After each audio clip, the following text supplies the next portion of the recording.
I hope you all are doing well. I've missed you all this past month. I've been slowly settling into my new apartment and my new studio space, which has honestly been really exciting. Things are definitely still a little chaotic and unfinished, but I already feel much more inspired being here, and it's nice slowly watching everything come together. So this past month has mostly been spent organizing, unpacking, sketching, and thinking through some new ideas. But through all of that, I kept finding myself really drawn back to one idea in particular. I knew I wanted to paint a black portrait that carried some of that old world atmosphere, that kind of like formality you see in 18th century neoclassical portraiture. Some of my inspiration also came from rewatching the film Belle.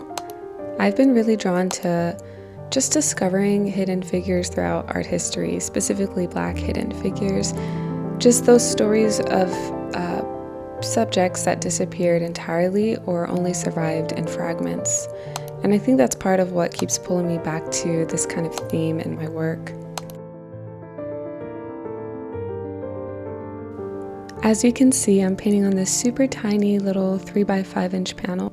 I love working on these because they're perfect for quick color studies and for testing out ideas before committing to a larger canvas.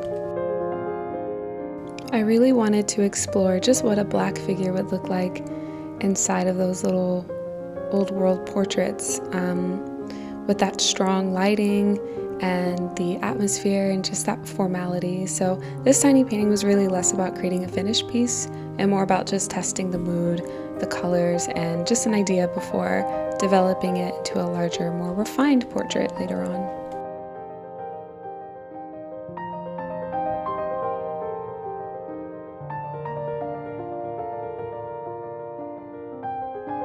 By the time I finished this color study, I could already feel myself wanting to push this idea further into a more refined portrait.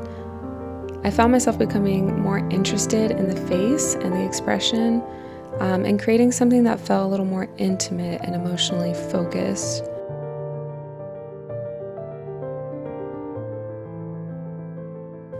One of the biggest ways I work through my ideas is by journaling. I'm constantly writing things down, little painting notes, composition ideas, color palettes, fragments of inspiration, just anything that catches my attention. So I spent some time sketching in charcoal and working through different compositions, and honestly a lot of them I didn't like them. But eventually I found a portrait reference that really stood out. It had these beautiful deep skin tones, strong lights and darks, which is something I'm always drawn to. And I also love that it was framed much closer in, and it made the whole image just feel more intimate. The next morning, I knew that this painting was going to be far more rendered and detailed. So I came back with a larger panel, and I knew that I wanted to really take my time with this one. When I paint alla prima, I rarely start with a detailed sketch. I usually like to mass in the larger shadow shapes first and then slowly build the structure of the head through value and form rendering rather than relying too heavy on line work in the beginning. For me, this is why it is so important to work from references that have strong lights and darks, not only because I personally think the lighting is more visually interesting, but because it allows you to clearly see the larger shapes and the planes that make up the face. If you're an artist just starting out, I would highly recommend searching for references with one singular light source that gives you those strong lights and darks. As you can see, I'm starting to add the skin tones, but at this stage, I'm thinking much more about value than color. Especially with deeper skin tones, it's very important for me to keep the light family separated from the shadow family and not let everything blend together too early on. I'm also paying very close attention to subtle temperature shifts as the form starts to turn across the face. And I think a lot of people assume portrait painting is mostly about finding the right color, But honestly, value is what's doing most of the work.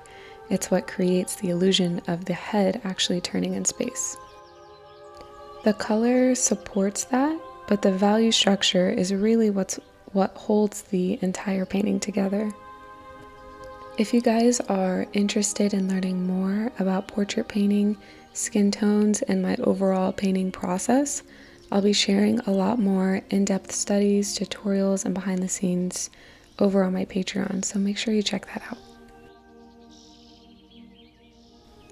This is usually the stage of the painting where I start getting really excited because everything finally begins coming together. I wanted to keep the brushwork fairly loose and painterly while still having a nice variety of textures and edges. But overall, this ended up being a really fun study to work on. I think the whole painting took around 3 hours from start to finish. Thank you all so much for being here. I really hope you enjoyed this video and learned a little bit more about portrait painting. Until next time, I'll see you guys very soon. Bye!